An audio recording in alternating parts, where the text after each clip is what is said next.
In this video, I'll guide you through blurring a specific part of a video in CapCut PC. Let's take this video as an example where we'll blur out the logo. To start, click on the video in your timeline, right-click to copy and paste a duplicate onto the overlaying layer. Ensure both clips are perfectly aligned. Now head to the top menu and select Effects. Search for the blur effect and apply it to the bottom layer. As the blur effect is applied, it may not be visible due to the overlaying clip. Click on the eye icon to reveal the blur effect.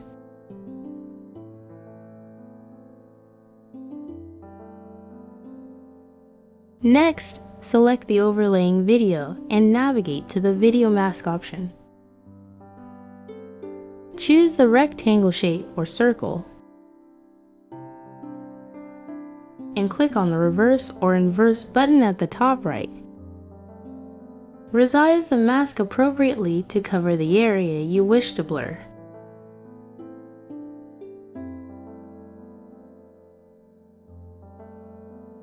Add some feathering if needed for a smoother effect. Although the area is now blurred, you'll notice the blur doesn't follow the movement when you play it back. To address this, we'll use keyframes. Start by placing your cursor at the initial frame and add a keyframe using the diamond icon on the mask. Gradually move forward and adjust the mask to track the logo's movement. Repeat this process to ensure a consistent blur effect.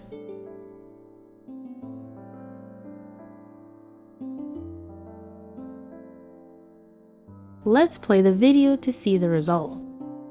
And there you have it. I hope this tutorial was helpful for you. Thanks for watching.